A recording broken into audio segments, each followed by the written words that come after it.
ओम शांति। मीठे बच्चे, आज मेरे मीठे बाबा बोले कि तुम्हें टाइम पर अपने घर वापस जाना है, इसलिए याद की रफ्तार को बढ़ाओ।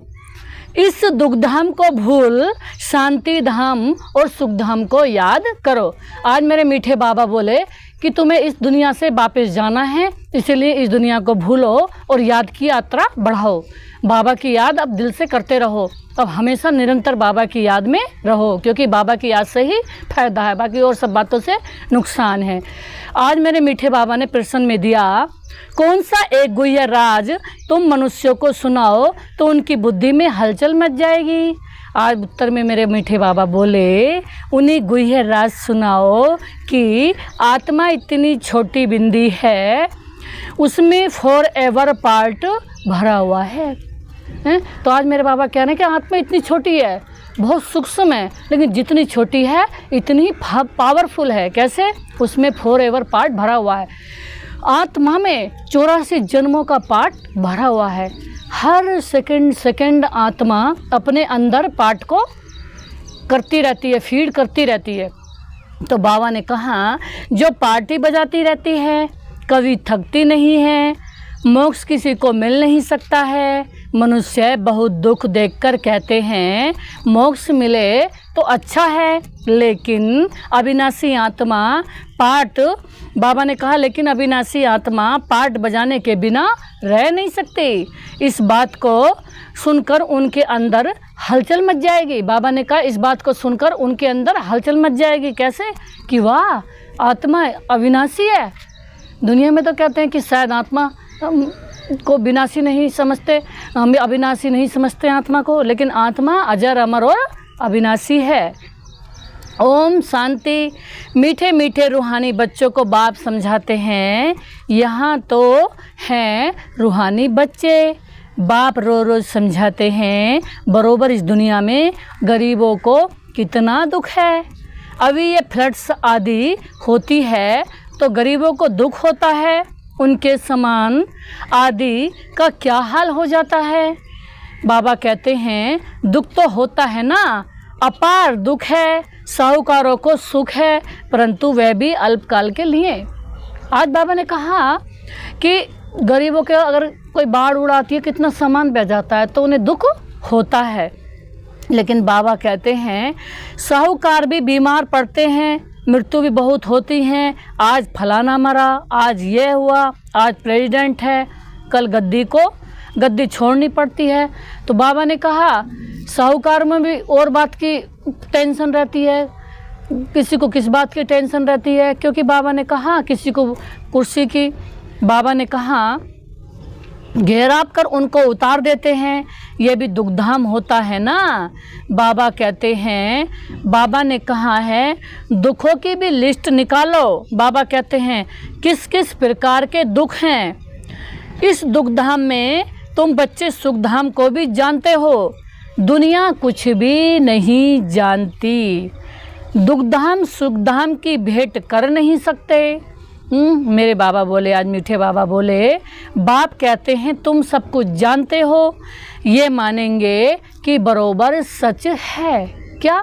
कि दुनिया दुखधाम को ही जानती है, सुखधाम के बारे में किसी को भी पता नहीं है। बाबा कहते हैं यहाँ जिसको बड़े बड़े मकान हैं, एरोप्लेन आदि हैं, वह समझते हैं कलयुग को अजुन 40,000 वर्ष चलना है। आज तो मेरे मीठे बाबा बोले बाद में सतयुग आएगा, घोर अंधियारे में है ना, अब उन्हों को नज़दीक ले आना है, बाकी थोड़ा समय है। कहाँ लाखों वर्ष कहते हैं, कहाँ तुम 5,000 वर्ष सिद्ध कर बतलाते हो। बाबा कहते ये 5,000 वर्ष के बाद चक्र रिपीट होता है, ड्रामा कोई लाखों वर्ष का थोड़े ही होगा। बाबा कहते हैं तुम समझ गए हो जो कुछ होता है वह 5,000 वर्ष में ही होता है। तो यहाँ दुखधाम में बीमारियाँ आदि सब होती हैं। बाबा ने कहा तुम तो मुख्य थोड़ी बातें लिख दो। बाबा ने कहा ये दुखधाम है, यहाँ बीमारियाँ आदि बाबा ने कहा सब होती हैं। बाबा ने कहा कि बाबा ने कहा या बीमारियां आदि सब होती हैं और ज़रूर बाप समझाते हैं कि मौत सामने खड़ा है। यह वही गीता का एपिसोड चल रहा है। बाबा ने कहा यही गीता का एपिसोड चल रहा है। जरूर संगम युग पर ही सतयुग की स्थापना होगी। बाप कहते हैं कि मैं राजाओं का राजा बनाता हूँ, तो जरूर सतयुग का भी बनाएंगे ना। बाबा अच्छी रीति समझाते हैं। अब हम जाते हैं सुख धाम। बाप को ले जाना पड़े, जो निरंतर याद करते हैं वही, बाबा ने कहा, ऊंच पद पाएंगे। जो निरंतर याद करते हैं वही ऊंच पद पाएंगे। उसके लिए बाबा युक्ति बताते हैं। क्या? याद की रफ्तार को बढ़ाओ। अब बाबा की निरंतर याद करो। कुंभ के मेले पर भी टाइम पर जाना होता है ना, तुमको भी टाइम पर जाना है। बाबा ने कहा ऐसे नहीं कि जल्दी जल्दी जाकर पहुँचेंगे, नहीं, ये जल्दी जल्दी करना अपने हाथ में नहीं है। बाबा ने कहा यह तो है ही ड्रामा की नूंद, महिमा सारी ड्रामा की ही है। यहाँ कितने जीव जंतु आदि दुख देने वाले हैं। बाबा ने कहा सतयुग में ये होते नहीं। बाबा ने कहा अंदर ख्याल करना चाहिए, वहाँ यह होगा। सतयुग तो याद है ना। बाबा ने कहा सतयुग की स्थापना बाप करते हैं। पिछाड़ी में सारा नटसेल ज्ञान बुद्धि में आ जाता है। जैसे बीज कितना छोटा है, झाड़ कितना बड़ा है। वह तो जड़ चीज़ें हैं, ये चैतन्य हैं, इनका किसको पता नहीं है। कल्प की आयु, बाबा ने कहा कल्प की आयु लंबी चौड़ी कर दी है। दुनिया में कल्प की आयु लंबी चौड़ी कर दी है। भारत ही बहुत सुख पाता है ना, तो दुख भी भारत ही पाता है। बीमारियां आदि भी भारत में अधिक हैं। यहाँ मच्छरों से दर्शे मनुष्य मरते हैं क्योंकि आयु छोटी है ना। यहाँ के सफाई करने वाले और बिलायत के सफाई करने वालों में कितना फ़र्क है। बिलायत से सारी इन्वेंशन यहाँ आती है। सतयुग का नाम ही है पैराडाइज। वहाँ सब सतो प्रधान है, तुमको सब साक्षात्कार होंगे। मेरे बाबा बोले, आज मीठे बाबा बोले, यह है अब संगम युग। जबकि बाप बैठ समझाते हैं। बाबा ने कहा समझाते रहेंगे, नई नई बातें सुनाते रहेंगे। बाप कहते हैं दिन प्रतिदिन गुइये गुइये बातें सुनाता हूँ। आगे थोड़ा ही पता था बाबा इतनी बिंदी है, उनमें सारा पार्ट भरा हुआ है फॉर एवर। तुम पार्ट बजाते आए हो, तुम किसको भी बताओ तो बुद्धि में कितनी हलचल हो जाएगी कि यह क्या कहते हैं। बाबा ने कहा तुम किसी को भी बताओ कि आत्मा में फॉरएवर 84 जन्मों का पार्ट भरा हुआ है। आत्मा वही है लेकिन उसके अंदर 84 जन्मों का पार्ट भरा हुआ है। इतनी पावरफुल है कि उसके अंदर बाबा ने कहा 84 जन्मों का पार्ट फिक्स है। बाबा ने कहा कि बाबा कहते हैं अभी तुम बच्चों को समझ पड़ती जाती है कि आधा कल्प है सुख, आधा कल्प है दुख। बहुत दुख देख कर के यही मनुष्य कहते हैं इससे तो मोक्ष पालें। बाबा ने कहा बहुत जब दुख देख लेते हैं मनुष्य तो क्या सोचते हैं कि मोक्ष पालें। जब तुम सुख में शांति में होंगे वहाँ थोड़े ही ऐसे कहेंगे नहीं, ये सारी नॉलेज अभी तुम्हारी बुद्धि में है। बाबा ने कहा यह मनुष्य दुखी हैं तो मोक्ष चाहते हैं कि इस दुख की दुनिया में हम आए ही नहीं, हम सदा परमात्मा में लीन हो जाएं। लेकिन नहीं, बाबा कह रहे हैं आत्मा को तो पार्ट बजाना पड़ता है, इस सृष्टि रूपी रंगमंच पर आना पड़ता है। लेकिन हाँ, जो आत्माएं बाप को ज़्यादा याद करती हैं, भगवान के प्यार में मगन हो जाती हैं, भगवान के जैसा पार्ट बजाती हैं, तो वो आत्माएं सदा सुख में आती हैं। तो बाबा ने कहा दुख उन आत्माओं को मिलता है जो आत्मा पाप कर्म करती है। तो बाबा ने कहा अभी क्या है, जब सुख में, बाबा ने कहा जब तुम सुख में शांति में होंगे वहाँ थोड़ी ऐसे कहेंगे ये सारी नॉलेज अभी तुम्हारी बुद्धि में है। जैसे बाप बीज होने के कारण उसके पास सारे झाड़ की नॉलेज है ना, झाड़ का मॉडल रूप दिखाया है, वह बड़ा थोड़ा ही दिखा सकते हैं, बुद्धि में सारी नॉलेज आ जाती है। बाबा कहते हैं तुम बच्चों को कितनी विशाल बुद्धि होनी चाहिए, कितना समझाना पड़ता है।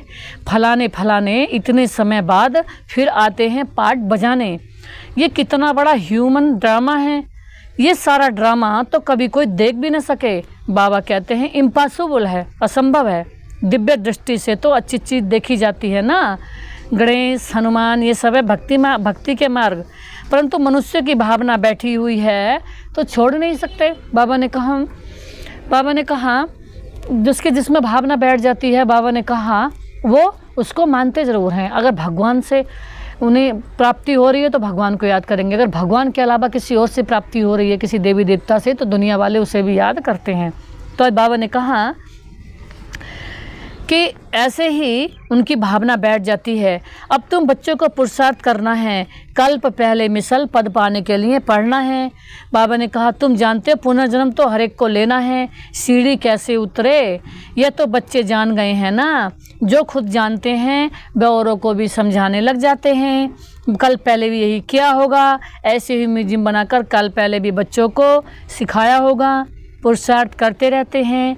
बाबा ने कहा ड्रामा में नूंद है, ऐसे तो ढेर हो जाएंगे, गली गली घर घर में ये स्कूल होगा। ये इतना प्यारा स्कूल, देवी देवता बनने का स्कूल, मेरे शिव बाबा जी, मेरे भगवान जिस वो पिता, वो इतने मीठे पिता, वो पिता सबके सहारे दाता, वो पढ़ाते हैं। सिर्फ बाबा ने कहा सिर्फ धारणा करने की बात नहीं है।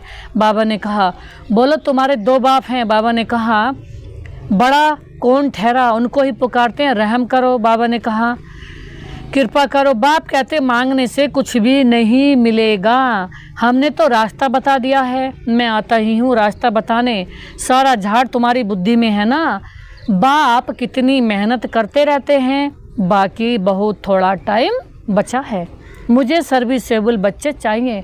आज मेरे बाबा ने कहा कि मुझे केवल सर्विसेबल बच्चे चाहिए, घर घर में गीता पाठशाला भी चाहिए, और चित्र आदि न रखो, सिर्फ बाहर में लिख दो। बाबा ने कहा और चित्र आदि ना रखो, सिर्फ बाहर में लिख दो। क्या लिख दो बाहर में? बाबा ने कहा चित्र तो ये बैज ही है बस ना। बाबा ने कहा पिछाड़ी में ये बैज ही तुमको बहुत काम में आएगा।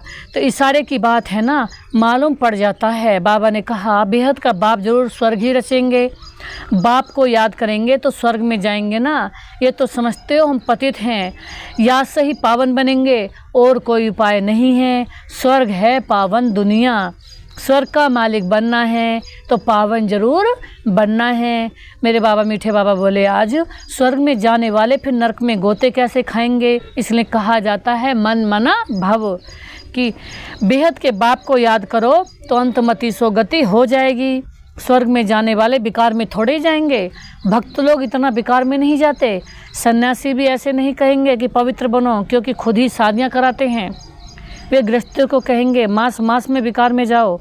ब्रह्मचारियों को ऐसे नहीं कहेंगे कि तुम्हें शादी नहीं करना। तुम्हारे पास बाबा ने कहा गंधर्व भी विवाह करते हैं, फिर भी दूसरे दिन खेल खलास कर देते हैं। बाबा ने कहा माया बहुत कोशिश करती है, तो भी पवित्र बनने का पुरुषार्थ इस समय ही होता है। तो फिर है प्रारब्ध, वहाँ तो रावण राज्य ही नहीं, क्रिमिनल ख्यालात ही नहीं है। बाबा ने कहा यहाँ जैसा देहभान में आना, एक दो की दूसरे के देह में अटक जाना, दूसरों के देह को दुख दर्द देना, ये सब देह वाले काम जो हैं, दर्द वाले काम, बाबा ने कहा उस दुनिया में नहीं है। वहाँ तो आनंद ही आनंद है। बाबा ने कहा वहाँ तो आनंद ही, वो मीठा रस, परमात्म रस, प्रेम रस, परमात्म प्रेम रस, परमात्म अनंत आनंद रस, अनंत प्रेम रस, अनंत आनंद रस, परमात्म अनंत आनंद रस ही है परमात्मा की याद से। तो बाबा कहते हैं क्रिमिनल रावण बनाता है, शिव बाबा सिविल बनाते हैं, ये भी याद करना है। घर घर में क्लास होगा तो सब समझाने वाले बड़े बन पड़ेंगे। घर घर में गीता पाठशाला बनाए, घर वालों को सुधारना है। ऐसे वृद्धि होती रहेगी। साधारण और गरीब वह जैसे हम जिन्स ठहरे, बड़े बड़े आदमियों को छोटे छोटे आदमियों के सत्संग में आने में भी लग जाएगी, क्योंकि सुना है ना जादू है, भाई बहन बनाती हैं। अरे ये तो अच्छा है ना, गृहस्थी में कितने झंझट होते हैं, फिर कितने दुखी होते हैं। यह है ही दुख की दुनिया, अपार दुख हैं, फिर वहाँ सुख भी ही अपार होंगे। तुम कोशिश करो लिस्ट बनाने की, 25-30 मुख्य, बाबा ने कहा 25-30 मुख्य दुख की बातें निकालो। बाबा ने कहा बेहद के बाप से वर्षा पाने के लिए कितना पुरुषार्थ करना चाहिए। बाप इस रथ द्वारा तुमको समझाते हैं। ये दादा भी स्टूडेंट है, देहधारी सब स्टूडेंट हैं। टीचर पढ़ाने वाला है विदेही, टीचर पढ़ाने वाले हैं फॉर एवर पावन, for ever pure, for ever अच्छे, फॉर एवर शुद्ध, फॉर एवर गुणवान, 4 सर्वशक्तिमान, 4 सबसे अच्छे, तुमको भी विदेही बनाते हैं। इसलिए बाप कहते हैं शरीर का भान छोड़ते जाओ, जो शरीर दुख दर्द दे रही है इसका भान छोड़ते जाओ। यह मकान आदि कुछ भी नहीं रहेगा, वहाँ सब कुछ नया मिलता है। पिछाड़ी में तुमको बहुत साक्षात्कार होंगे, ये तो जानते हो। उस तरफ विनाश बहुत हो जाएगा एटॉमिक बम से। यहाँ के लिए रक्त की नदियाँ, इसमें टाइम लगता है। बाबा ने कहा इसमें टाइम लगता है। यहाँ का मौत बड़ा ख़राब है। यह अविनाशी खंड है ना। नक्शे में देखेंगे कि हिंदुस्तान तो एक जैसा, हिंदुस्तान बाबा ने कहा नक्शे में देखेंगे हिंदुस्तान तो जैसे कोना है। ड्रामानुसार यहाँ उनका असर आता ही नहीं है। यहाँ रक्त की नदियाँ बहती हैं। आज बाबा विनाश के बारे में बता रहे हैं। यहाँ क्या होगा? यहाँ रक्त की नदियाँ बहेंगी। बाबा ने कहा अभी तैयारियाँ कर रहे हैं, हो सकता है पिछाड़ी में इनको बांस भी लोन देंगे। बाबा ने कहा बम्स भी लगेंगे, बाकी वह बहती है। बाबा ने कहा अभी तैयारियां कर रहे हैं। बाबा ने कहा बाकी वह बम्स जो फेंकने से ही दुनिया ख़त्म हो जाए वह भी गिरेंगे, वह थोड़ी लोन पर देंगे। बाबा ने कहा हल्की क्वालिटी के देंगे, काम की चीज़ें थोड़ी किसको दी जाती हैं। विनाश तो कल्प पहले मिसल ही हो जाना है।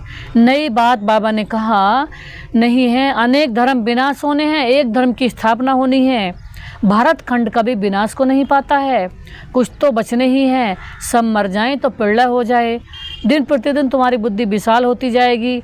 तुमको बहुत रिगार्ड रहेगा। अभी इतना रिगार्ड थोड़े ही है, तब तो कम पास होते हैं, बुद्धि में आता नहीं है। कितनी सजाएं खानी पड़ेंगी, फिर आएंगे भी देरी से। गिरते हैं तो फिर की कमाई चट हो जाती है, काले के काले बन जाते हैं, फिर वह खड़े हो न सकें। कितने जाते हैं, कितने जाने वाले भी हैं, खुद भी समझ सकते हैं। इस हालत में सही छूट जाए तो हमारी क्या गति होगी। समझ की बात है ना। बाप कहते हैं तुम बच्चे हो शांति स्थापन करने वाले। बाबा ने कहा तुम्हारे में भी अशांति होगी तो पदभ्रष्ट हो जाएगा। शांति के सागर के बच्चे हैं तो अशांति नहीं होनी चाहिए। बाबा कहते हैं किसको भी दुख देने की दरकार नहीं है। बाप कितना प्यार से सबको बच्चे बच्चे कहकर बात करते हैं। बेहद के बाप है ना, सारी दुनिया की इसमें नॉलेज है, तब तो समझाते हैं। इस दुनिया में कितने प्रकार के दुख हैं, ढेर के ढेर दुख की बातें तुम लिख सकते हो। जब तुम यह सिद्ध कर बताएंगे तो समझे कि यह बात तो बिल्कुल ठीक है। ये अपार दुख तो बाबा ने कहा, यह अपार दुख तो सिवाय एक बाप के और कोई दूर नहीं कर सकते। अब बाबा ने कहा चलो इस दुनिया में अपार दुख है, तो इन दुखों को कौन दूर कर सकता है? केवल बाप की सिवाय, बाप की याद के सिवाय और कोई अंश मात्र भी दुख दूर नहीं कर सकता है। क्योंकि इस संसार में आपस में तो एक दो दुख ही ले रहे हैं, सबसे दुख ही मिल रहा है हर पल सिवाय बाबा के। तो सुख एक बाबा से ही मिल सकता है। सुख एक मेरे मीठे शिव बाबा से ही मिल सकता है, मेरे परमात्मा से ही मिल सकता है, मेरे भगवान से ही मिल सकता है। मेरे भगवान जैसा कोई नहीं, उनके अलावा सुख किसी से मिल नहीं सकता है। तो बाबा ने कहा आगे कह रहे हैं कि तुम बच्चे शांति स्थापन करते हो। बाबा ने कहा आज बाबा कह रहे हैं कि दुख की लिस्ट होगी तो कुछ न कुछ बुद्धि में बैठेगा, बाकी तो सुना अनसुना कर देंगे। बाबा ने कहा उनके लिए गाया जाता है ऋण भेड़ क्या जाने ये राज। बाप तुम बच्चों को ऐसा फूल बना रहे हैं, कोई अशांति गंदगी नहीं होनी चाहिए। अशांति फैलाने वाले देह अभिमानी ठहरे, उनसे दूर रहना है। बाप ऐसे हैं जो कभी गलती नहीं करते। एक बाप ही ऐसे हैं, एक शिव बाबा ही ऐसे हैं, एक मेरे मीठे बाबा ही ऐसे, एक मेरे भगवान ही ऐसे हैं जो कभी गलती नहीं करते। तो इसलिए हम जो गलती जिनसे होती हैं इस संसार में, जो भी गलतियां हो जाती हैं हमसे किसी और संसार में किसी से भी, तो उन्हें ही अपनी गलती का फल भोगना पड़ता है। तो एक बाबा ऐसे हैं जो कभी गलती नहीं करते। इसीलिए एक बाबा की याद में रहोगे तो ना ही गलती होगी और ना ही कभी दुख मिलेगा। तो बाबा ने कहा अशांति फैलाने वाले देह अभिमानी ठहरे, उनसे दूर रहना है, छूना भी नहीं है। अच्छा मीठे मीठे सिक्के लदे बच्चों प्रति माता पिता बाप दादा का याद प्यार गुड मॉर्निंग। नमस्ते बाबा, नमस्ते, शुक्रिया बाबा, शुक्रिया आपका था शुक्रिया जो दिया मेरे बाबा मीठे बाप दादा, उसका था शुक्रिया। आज धारणा के लिए मुख्य सार में मेरे मीठे बाबा बोले कि जैसे पढ़ाने वाले टीचर विदेही हैं, उसे देह का भान नहीं है, ऐसे ही विदेही बनना है, शरीर का भान छोड़ते जाना है, क्रिमिनल आई को बदल सिविल आई बनानी है। बाबा ने कहा देह के भान को छोड़ो, देह ही सबसे बड़ा विघन है। सेकंड में दिया अपनी बुद्धि को विशाल बनाना है, सजाओं से छूटने के लिए बाप का पढ़ाई का रिगार्ड रखना है, कभी भी दुख नहीं देना है, अशांति नहीं फैलानी है। आज मेरे मीठे बाबा ने वरदान में दिया है, आज मेरे मीठे बाबा वरदान दे रहे हैं ब्राह्मण जीवन की नेचुरल नेचर द्वारा। आज मेरे मीठे बाबा बोले ब्राह्मण जीवन की नेचुरल नेचर द्वारा पत्थर को भी पानी बनाने वाले मास्टर प्रेम के सागर भव। आज मेरे मीठे बाबा बोले ब्राह्मण जीवन की नेचुरल नेचर द्वारा पत्थर को भी पानी बनाने वाले मास्टर प्रेम के सागर भव। मेरे बाबा कह रहे हैं आज मीठे बाबा, और मेरे मीठे बाबा इतने मीठे हैं, अनंत मीठे हैं, तो वो हमें मीठा बना रहे हैं। वो कह रहे हैं कि आप भी इतने मीठे बनो कि किसी को भी जब मीठे प्रेम से, मीठी खुशी से, मीठी शांति से आप किसी को भी प्यार देंगे, समझाएंगे, तो कैसी पत्थर जैसी आत्माएं भी प्रेम से भरपूर हो जाएगी, उसके अंदर भी प्रेम आएगा, हमारा प्रेम उसके अंदर आने लगेगा। तो जैसे दुनिया वाले कहते हैं कि प्यार पत्थर को भी पानी कर देता है ना, तो ऐसे आप ब्राह्मणों की नेचुरल नेचर मास्टर प्रेम का सागर है ना, तो हमारा बाबा भी प्रेम के सागर हैं, तो हम मास्टर प्रेम के सागर हो गए। आपके पास आत्मिक प्यार, परमात्मा प्यार की ऐसी शक्ति है जिससे भिन्न भिन्न नेचर को परिवर्तन कर सकते हो, जिससे हम किसी भी आत्मा के नेचर को परिवर्तन कर सकते हैं।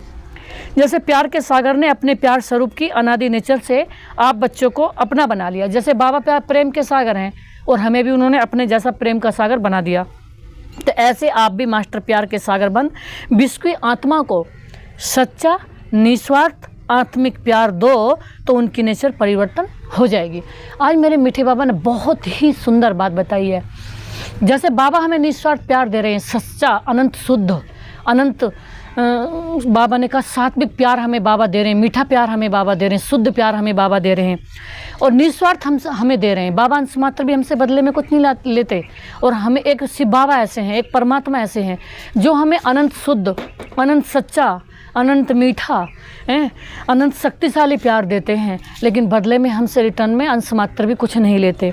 तो आज मेरे बाबा बोले, मीठे बाबा बोले, ऐसे ही आपको भी क्या करना है, पूरे विश्व की आत्मा को सच्चा शुद्ध और निस्वार्थ प्रेम, जिसमें हमारा अंश मात्र भी कोई स्वार्थ ना हो, ऐसा शुद्ध आत्मिक प्यार सबको देना है। तो ऐसा हम शुद्ध आत्मिक प्यार सबको देंगे तो इस सारे संसार की ही नेचर परिवर्तन हो जाएगी, क्योंकि बाबा कहते हैं कि हमारे स्व परिवर्तन से ही विश्व परिवर्तन होना है।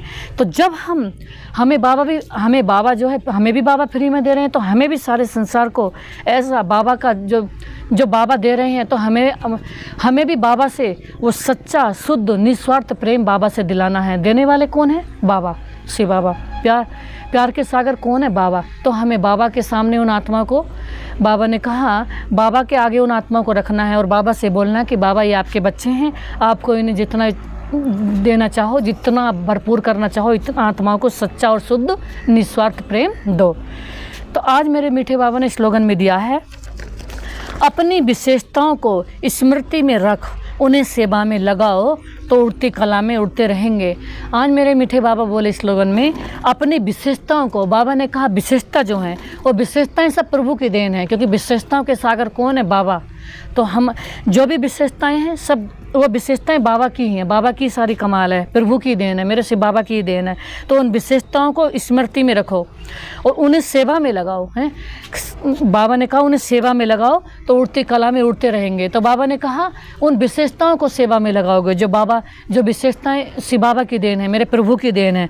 तो बाबा ने कहा अगर उन विशेषताओं को सेवा में लगाओगे तो सदा उड़ते रहेंगे और बाबा हमें सदा आगे से आगे उड़ाते रहेंगे और हम ऐसे बाबा की याद में उड़ते रहेंगे, आगे बढ़ते रहेंगे। ओम शांति, ओम शांति। मेरे मीठे बाबा, ओम शांति।